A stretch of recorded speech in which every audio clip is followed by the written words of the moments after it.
Graça e paz, irmãos. Vamos abrir a Escritura, a primeira epístola do apóstolo Pedro, no capítulo 1.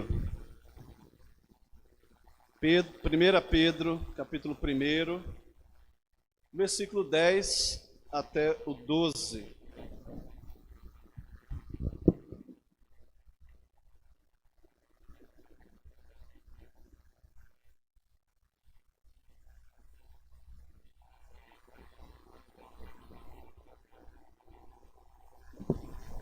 Primeira Pedro, capítulo 1, do 10 até o 12. Diz assim a palavra do Senhor. Foi a respeito desta salvação que os profetas indagaram e inquiriram, os quais profetizaram acerca da graça a vós outros destinada, investigando atentamente qual a ocasião ou quais as circunstâncias oportunas indicadas pelo Espírito de Cristo que neles estava, ao dar de antemão testemunho sobre os sofrimentos referentes a Cristo e sobre as glórias que os seguiriam. A eles foi revelado que não para si mesmos, mas para vós outros ministravam as coisas que agora vos foram anunciadas por aqueles que pelo Espírito Santo enviado do céu vos pregaram o Evangelho. Coisas essas que os anjos anelam perscrutar. Oremos, amados. Senhor nosso Deus, muito obrigado, Senhor, porque o Senhor não nos deixou na escuridão, na ignorância, no silêncio, mas aprove na tua infinita misericórdia se revelar a nós, se dar a conhecer, e não somente isso, dar-nos a conhecer da tua graça, da tua misericórdia, do teu plano eterno, maravilhoso e insuperável de redenção, de salvação, de misericórdia para com as nossas vidas.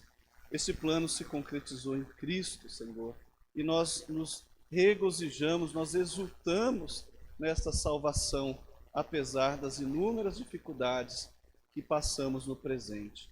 Pedimos que nesta noite a tua palavra fale profundamente ao nosso coração e nos anime, e nos fortaleça, e nos capacite, Senhor, para toda boa obra. Apesar das dificuldades, ela nos traga, pelo teu Santo Espírito, a visão, o objetivo e as motivações que realmente valem a pena viver e nos conduzirão à vida eterna. Nós assim te pedimos, humildemente, no nome de Jesus.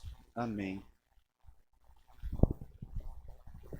Amados, você já deve ter ouvido a palavra nostalgia. Os jovens, os adolescentes não devem saber muito o que é isso, mas aqueles que, como eu, têm mais de 20 anos, um pouco mais,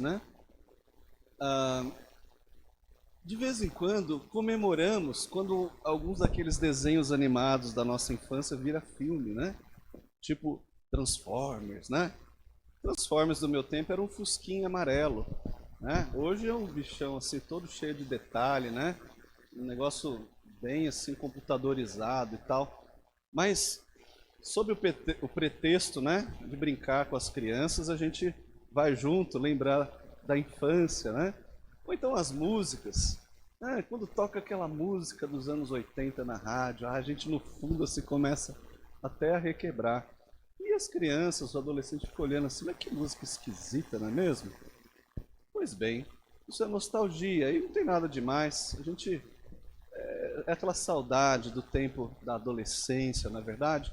Mas a nostalgia, às vezes ela pode ser negativa, Quando a gente, diante de uma dificuldade na nossa vida, a gente para e fica pensando assim, no tempo da minha infância, no tempo da minha mãe, no tempo do meu pai era muito melhor. Não era assim que acontecia. Na maioria das vezes a gente está errado. maioria das vezes está errado. A gente pensa que não tinha problemas naquele tempo. Nos nossos sonhos a gente só lembra das coisas boas e a gente fica dizendo: ah, porque no meu tempo não era assim. Não é verdade. Mas a nostalgia pode ser ainda pior quando a gente aplica ela à nossa vida espiritual. Quer ver um exemplo? Quantas vezes, diante de uma dificuldade terrível, uma doença, quem sabe uma situação de dificuldade financeira, você não teria dito assim: ah, os apóstolos não tinham esse problema, porque se Pedro tivesse aqui, era só a sombra dele passar, que essa doença iria embora. Ah, se Elias estivesse nos nossos dias, o fogo do céu já estava caindo aqui agora mesmo. A gente não pensa assim? Muitas vezes a gente já ouviu até pastor falando isso, como se aquele tempo dos profetas fosse um tempo mais fácil, um tempo de vitória, um tempo triunfante. E a verdade é que não era nada disso. Os profetas, eles falavam de coisas que eles nem imaginavam como seria. Eles precisavam investigar, diz aqui a passagem. Eles precisavam inquirir, né? Como que quem faz perguntas para um interlocutor, tentando arrancar a verdade, a resposta. Eles examinavam quais seriam os tempos, quais seriam a ocasião oportuna que tais coisas que o Espírito Santo estava revelando aconteceriam. Eles viviam numa era incompleta, eles não conseguiam compreender como se dariam as coisas que hoje nós podemos conhecer plenamente. Pedro, ele toca nesse assunto da nostalgia, porque os destinatários dessa epístola estavam sofrendo muito. Ele escreve essa carta para as igrejas que estavam sendo recém-fundadas na região norte da Turquia, né? Hoje, por causa do Império Otomano, né, não existem quase mais cristianismo na Turquia, infelizmente. Mas naquela época o cristianismo era pujante, ele estava crescendo entre os gentios, e o norte da Turquia tinha várias igrejas, e Pedro escreve, por causa da grande perseguição, ou seja, pessoas que não tinham familiares cristãos eram perseguidos dentro de casa. Mas quando saía na rua, o Império Romano começava a perseguir também os cristãos, colocando amigos contra amigos, vizinhos contra vizinhos, e no final a gente sabe que cristãos acabaram, alguns anos depois, sendo levados ao Coliseu, né, para serem devorados por leões, ou estraçalhados por gladiadores ou coisa parecida. Eram tempos de perseguição, e uma perseguição que ia crescendo a cada dia. E a tendência era eles pensarem no passado. Ah, se eu vivesse no tempo de Elias, de Eliseu, se eu vivesse naquele tempo abençoado, onde os milagres aconteciam com fartura, isso não aconteceria. Irmão, já leu a história de Jeremias? Como assim não aconteceria? Profeta teve que ficar enclausurado numa cisterna, e teve que ser preso no palácio da guarda, que constantemente era criticado, que depois teve que ir com o povo desobediente, fujão para o Egito, e depois morrer no Egito, provavelmente cerrado ao meio. Você já leu essa história? Pedro então fala para eles: não fiquem olhando para o passado. Deus deu para vocês uma salvação para hoje. Deus deu para vocês uma fé para hoje, uma fé pela qual vale a pena viver. Então ele apresenta a salvação. Recapitulando aqui rapidamente, já que a gente vai estudar a epístola, no primeiro trecho aqui do versículo 3 até o versículo 5, ele mostra que a salvação é uma esperança viva, e uma esperança que não se corrompe, que está garantida no passado pela ressurreição de Cristo e no futuro pelo poder de Deus a todo aquele que crê. Depois, na segunda passagem, a gente examinou no domingo retrasado, versículo versículo aqui 6 até o 9, ele fala que a salvação nos permite exultar em meio à realidade das provações. E agora, a partir do versículo 10, que é o texto que nós examinamos hoje, ele nos mostra a mais aguardada esperança de todos os tempos. Do passado, do presente, na terra e no céu, é a salvação que hoje nós vivemos e temos ela concretizada diante dos nossos olhos. Então, apesar das provações, eles poderiam viver de maneira justa, de maneira santa, eles poderiam fazer boas obras, eles poderiam ajudar o próximo, eles não precisavam viver desanimados. Por quê? Porque a salvação não se trata de uma fé lá no passado, no tempo dos profetas ou dos apóstolos, e nem tampouco algo que só vai ser alcançado no futuro muito distante, lá no céu onde habitam os anjos. Mas ela é uma realidade para o presente, uma fé para o dia de hoje. E há pelo menos 3 argumentos nesse texto que deixam isso claro. Você que está angustiado, pode ter certeza que a fé que nós temos em Jesus Cristo não é uma fé que olha para o passado e não é uma fé que aguarda um futuro distante. É uma fé para hoje. Em primeiro lugar, o versículo de número 10. Porque foi a respeito desta salvação que os profetas indagaram e inquiriram. Então, os caras do passado, que a gente tanto imagina, com aquele sentimento de nostalgia, que viviam rompendo, né? Na verdade, eram eles que estavam olhando para o futuro. Eram eles que estavam olhando para o tempo que nós estamos vivendo hoje. E como eles não sabiam muito como seriam aquelas profecias que eles estavam ali transmitindo, eles passavam a pesquisar. Olha só o versículo 10. Foi a respeito dessa salvação que os profetas indagaram e inquiriram. O que é indagar? É perguntar. O que é inquirir? É perguntar com ênfase. É o que o delegado faz com o suspeito, né? Um inquérito, não é isso? Um inquérito. Eles inquiriram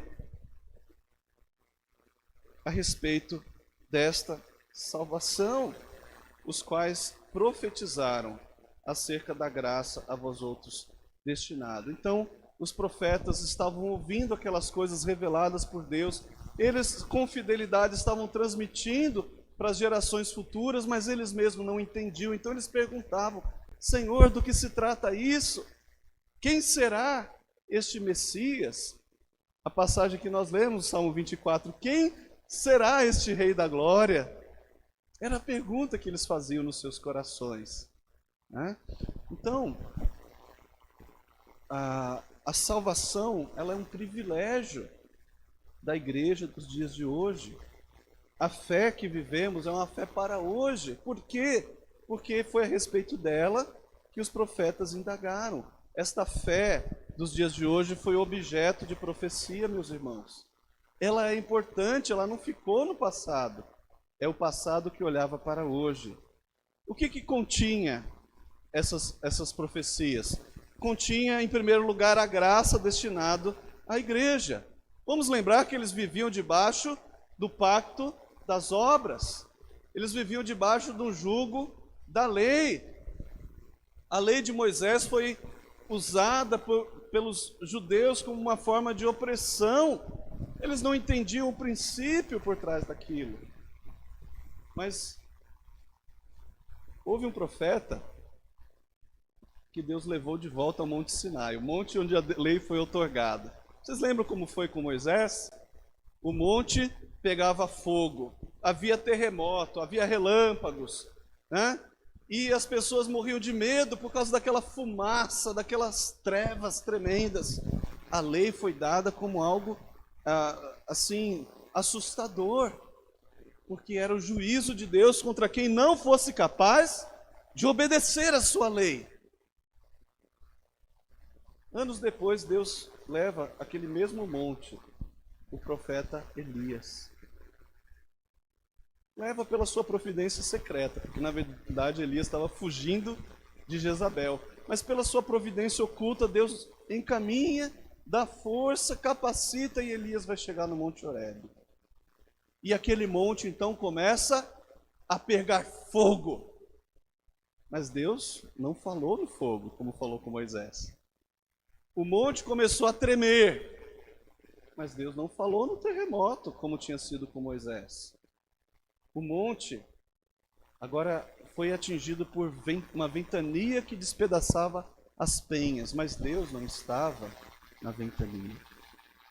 Então, uma brisa suave soprou e Deus conversou com Elias, dizendo para ele, não com palavras, mas com atitudes, que a maneira dele tratar com o seu povo não é e nunca foi através da lei. Deus não se relaciona conosco pela lei, embora a lei seja um parâmetro, embora a lei seja uma baliza que nos mostra quem é Deus, qual é o caráter de Deus, qual é a maneira que Ele espera, deseja que nós vivamos. Mas Deus sempre agiu com o seu povo por meio de graça. E era por meio de graça que Deus agiria também com o povo do tempo de Elias. E quando nós olhamos, aqueles profetas olhavam para frente, nós temos Isaías. Isaías nós lemos agora há pouco, Isaías 53. Se esperava um rei da glória, como? Montado num cavalo branco, com uma armadura poderosa, com um exército acompanhando para tomar o poder à força. Os discípulos do tempo de Jesus achavam que era assim que o Messias viria. Mas Isaías então revela este detalhe também mencionado no texto, que eles inquiriam, versículo 11 agora, né? Investigando atentamente qual ocasião ou quais as circunstâncias oportunas indicadas pelo Espírito de Cristo que neles estava, ao dar de antemão testemunho sobre os sofrimentos referente a Cristo e sobre as glórias que o seguiriam. Isaías fala do sofrimento vicário do Senhor, é o servo sofredor que ele expõe ali. Não o Messias vitorioso em carne, mas o Deus encarnado que sofreria vicariamente, ou seja, no nosso lugar. Os profetas não conseguiram entender isso. Se coloque no lugar deles, esperando o Emanuel, né, um ser divino pisando a terra e garantindo um reinado sem fim. Mas Isaías viu uma coisa diferente. Ele viu um homem com uma feição desfigurada, alguém que as pessoas tinham vergonha de olhar nos olhos. Tal era a sua fisionomia sofrida, tal eram as marcas do espancamento, tal era o horror daquela coroa de espinhos fazendo a sua cabeça sangrar. As pessoas abaixavam a cabeça, não conseguiam olhar para o sofrimento daquele homem. Mas ele foi ferido porque pecou? Não, ele foi traspassado por causa das nossas transgressões. As pessoas diziam, lá, ele foi ferido por Deus e oprimido. Não, ele recebeu sobre si o castigo que era devido pelos nossos pecados e não pelos pecados deles. Nós andávamos desgarrados como ovelhas, cada um se perdendo pelo seu caminho, mas o Senhor fez recair sobre ele a iniquidade de nós todos. Meus irmãos, os profetas do passado olhavam para essas profecias que os confundiam. Não era o que humanamente eles esperavam, mas isso fazia com que eles investigassem. Como será a salvação? Como será esse plano maravilhoso que Deus tem para o seu povo? Será que nós veremos isto em vida? Será que não veremos? Mas eles já sabiam. Não seria um general, mas seria um servo sofredor. Seria alguém que precisasse assumir a nossa humilhação e morrer no nosso lugar. Então, irmãos, assim conseguiu investigar os profetas e finalmente, não quer dizer apenas esse aspecto ruim. Mas Davi disse ali, ele é o rei da glória. Ele virá em humilhação? Virá, mas ele virá em exaltação também. Vamos aí levantando as portas, vamos abrindo o coração para ele, vamos deixando ele passar, porque ele é o Senhor dos exércitos, porque ele é o rei de toda a terra, porque ninguém vai subir no seu santo monte se não tiver o seu coração purificado pelo seu sangue. Então, também os profetas apontavam aqui, como diz o próprio versículo 11, não apenas a respeito dos sofrimentos de Cristo, mas sobre as glórias que os seguiriam. Ele sofreria, sim, mas a sua morte na cruz estaria imensa, infinita e indizível e incontável glória para a igreja e para o nome de Deus. Então, vejam, a salvação é um privilégio da igreja, é uma fé para hoje, porque foi a respeito dela que os profetas falaram. Se fosse tão bom viver no tempo dos profetas, eles iam falar do tempo deles, mas eles estavam falando do nosso tempo. Um tempo que as coisas ainda não se consumaram completamente, mas Jesus já veio. Ele já pagou pelos nossos pecados na cruz. Ele já veio em estado de humilhação, assumindo o nosso lugar. Ele já levou sobre si as nossas iniquidades. Hoje é o tempo da fé, é o tempo oportuno, é o tempo de se arrepender, é o tempo de crer, meus irmãos. Não é tempo de ficar olhando para o passado, é o tempo de viver o agora. É o tempo de abraçar essa fé e servir a Deus. É o tempo de não ligar para as provocações do inimigo, para as tribulações, mas para olhar com esperança algo que já está garantido. Os profetas não conheceram a Cristo, eles não viram Jesus morrendo na cruz. Nós vimos. Isso é história, isso é fato. Não apenas a Bíblia diz, mas há dados testemunhais. Mais de 500 pessoas viram o Senhor Jesus Cristo ressurreto. Qualquer tribunal do mundo aceitaria isso como prova. Nós precisamos, irmãos, então viver esta fé hoje. Mas este não é o único argumento do texto.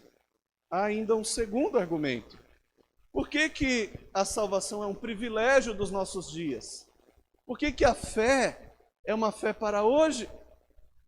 Porque além de ser o assunto que tratavam os profetas, também o Espírito Santo claramente revelou a estes profetas que não era para eles a mensagem, era para a igreja, era para nós.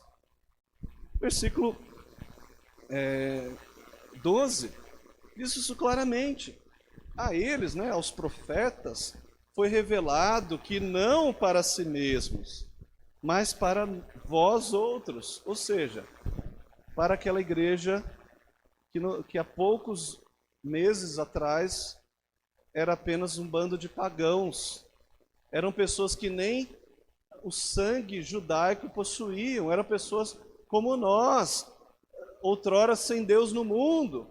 Ou como diz Pedro também depois, na segunda epístola, pessoas que não eram povo, não tinham alcançado misericórdia, mas que agora se tornaram povo de Deus, que agora alcançaram misericórdia. A essas pessoas que nos incluem, inclusive, nos incluem, nós somos parte, nós somos objetos do que Pedro está dizendo aqui. É para nós que o Espírito Santo revelou aquelas profecias. Não foi para a gente olhar para trás, para aqueles tempos. Oh, glória! Foi para os dias de hoje que o Espírito Santo revelou estas coisas. Então, vejam, há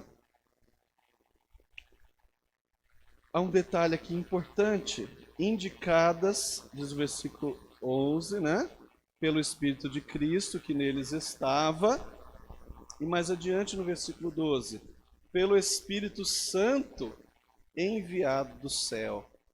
Pedro aqui parece que faz uma ênfase no Pentecostes, porque de fato o Espírito Santo sempre habitou no meio do povo de Deus. O Antigo Testamento a gente tem fartos exemplos, né, de ocorrências da ação do Espírito Santo no meio do povo, ou dele interiormente também capacitando pessoas para fazerem a sua obra. Mas historicamente foi no Pentecostes, né, naquele Pentecostes após a morte de Cristo, né? Que Pentecostes acontecia todo ano, mas naquele Pentecostes após a morte de Cristo que o Espírito Santo figuradamente desceu do céu, aparecendo à igreja como se fossem línguas flamejantes, né? Descendo sobre eles. Isso claramente marca o início da era da igreja. Isso claramente pontua que foi aquele Espírito, Pedro enfatiza, que desceu no Pentecostes, o mesmo que no passado apontou aqueles profetas, que essa mensagem seria para um tempo que eles não imaginavam, mas seria um tempo glorioso, um tempo em que a salvação havia se concretizado, as promessas haviam se cumprido. Cristo, com efeito, né, o Messias, o ungido do Senhor, com efeito, teria descido a esta terra. Deus teria tocado o nosso solo, Ele teria se tornado um de nós, Ele teria assumido a nossa humanidade, Ele teria nos unido a Ele, para que com Ele fôssemos perdoados, para que com Ele pudéssemos ser herdeiros da sua herança, com Ele pudéssemos também reinar pelos séculos dos séculos. Irmãos, os profetas sonhariam, adorariam, almejariam com todas as suas forças viver no tempo que nós vivemos. É lógico que todos nós ansiamos pela consumação, pelo dia que Cristo voltará pela segunda vez. Mas a fé que Deus nos deu, a salvação, ela já é uma realidade. A salvação não é algo para ser vivida apenas no futuro. Este é o lema dos salvacionistas, né? Faça isso, faça aquilo, porque lá no céu será diferente, né? Olha, você tem que sofrer agora, porque no céu você será feliz. Não. A passagem está dizendo justamente algo muito além disso. Que, embora nós teremos tudo isso pleno no dia da consumação, isso já pode ser vivido hoje. E os profetas não tiveram este privilégio. A salvação em Cristo pode ser vivida hoje, porque o Espírito Santo desceu do céu e Ele aplica aos nossos corações a realidade da promessa que foi cumprida na cruz do Calvário. Jesus Cristo já veio, Ele já está conosco e Ele nos deu o seu Consolador, que estará conosco todos os dias até a consumação dos séculos. Então nós podemos viver a fé para o dia de hoje, não pensando apenas no passado e nem apontando apenas para o futuro, porque os profetas do passado desejariam estar aqui, porque o Espírito Santo disse para eles que a mensagem era para nós, e em terceiro lugar, meus irmãos, olha só o que diz o finzinho do versículo 12. Que coisas? As coisas que os profetas ministraram, ou seja, a mensagem do evangelho pregado às igrejas outrora pagãs, mas agora cristãs, a igreja universal, né, a comunidade dos eleitos de todas as partes do mundo, coisas essas que os anjos anelam perscrutar. Coisas elas que os anjos anelam perscrutar. Então, a tua fé, a fé em Jesus Cristo, ela é uma fé atual, ela é uma fé para o dia de hoje também, porque a respeito desta salvação, os próprios anjos no céu desejam e continuam atentos para contemplar. A palavra perscrutar significa contemplar. Literalmente, é um verbo que significa esticar o pescoço. Dá a ideia de alguém que está num lugar alto, por exemplo, na sacada do prédio, e estica o pescoço para ver o que está lá embaixo. Ok, a ideia de que os anjos estejam num lugar superior, olhando lá de cima o que acontece aqui. Eles estão lá com pipoca, né? Com salgadinho, assim, olhando para ver o que vai acontecer.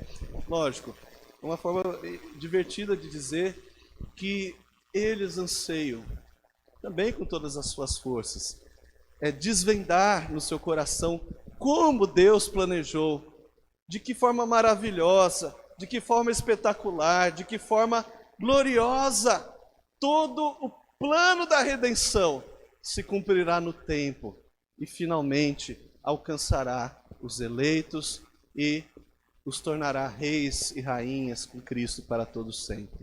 Os anjos, meus irmãos, têm isso no seu coração, o que é interessante, porque a fé não é para o passado, né, dos profetas, e também não é uma fé apenas para o futuro, quando nós estaremos com os anjos, mas os anjos estão hoje também olhando para cá, para a nossa dimensão material, com interesse para saber o que está acontecendo aqui. Então eu posso dizer com toda a certeza do meu coração, baseado na palavra de Deus, que este é o tempo mais importante da história.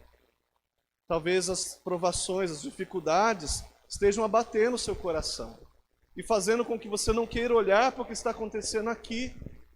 Mas eu queria dizer para você, à luz do que Pedro diz, que é o contrário disso. Quanto mais aumentar a luta, quanto mais aumentar a perseguição, quanto mais aumentar a dificuldade nesta vida, mais você deve se orgulhar de que você faz parte desta época, porque foi essa época que os profetas quiseram viver, e é esta época que os anjos olham com interesse para ver como Deus vai virar esse jogo, como Deus vai fazer com que essa nova ordem mundial, esse anticristo que está se levantando aí, seja por fim destruído com o poder da sua palavra, com o poder da sua vinda, da sua aparição nos mais altos céus. Pois é, meus irmãos, talvez nós cheguemos a ver esse dia glorioso com os nossos próprios olhos, ou talvez não, mas já estamos vendo, já estamos experimentando os últimos dias. O que tem de especial nesses últimos dias, além do sofrimento? Ora, Satanás está preso. Quando a gente prega o evangelho, as pessoas ouvem. Elas livremente podem discernir sobre o que nós falamos, sem que Satanás as segue. E tem um caminho livre para que o Espírito Santo haja e as torne servos e servas do Senhor Jesus. É por isso que a cada dia novas tribos, novos povos, novas línguas se convertem ao Senhor Jesus e será pregado este evangelho do reino para testemunho a todas as nações, disse Jesus lá em Mateus 24. Então, queridos, essa história dos anjos anelam perscrutar, erroneamente se tem pregado que os anjos gostariam de pregar o evangelho no seu lugar. Não é isso. Eles sabem que isso é um privilégio que Deus deu a mim e a você. O que eles querem é glorificar a Deus, como eu também quero, como você também quer, ao contemplar como Deus virou o jogo, como Deus fez convergir todas as coisas aparentemente más, terríveis, demoníacas, na sua máxima, suprema e infinita glória. Porque Ele fará isso. Nós não temos dúvidas do que Ele fará. Mas saber dos detalhes para nós é algo que deveria nos consumir de curiosidade. É algo que deveria fazer você todos os dias dobrar o seu joelho e clamar: Senhor, me permita viver mais um dia para poder ser parte desse plano perfeito do Senhor. Eu sei que as coisas estão aparentemente difíceis, mas o Senhor já tem o jogo pronto. O Senhor já sabe qual vai ser a próxima pedra a ser movida. O Senhor já sabe qual é a estratégia, como será o seu checkmate. Ah, meus irmãos, como será glorioso naquele dia, e nós somos privilegiados. Então, a salvação é um privilégio da igreja, do povo de Deus que vive nos últimos dias. A sua fé, portanto, não é uma fé do passado, não é a fé de Abraão, Isaac e Jacó, e também não é a fé que aponta apenas para um salvacionismo futuro. A sua fé para os dias de hoje é para ver a glória de Deus se manifestar nas suas lutas, nas suas tribulações, nas dificuldades que se apresentam à expansão da igreja, porque Deus quis dar este privilégio para mim e para você. Então, gostaria de aplicar isso da seguinte forma: se nós temos um privilégio muito maior do que o tiveram os profetas, então nós também temos um dever maior do que o deles, uma responsabilidade maior do que a dos profetas de fazer o quê?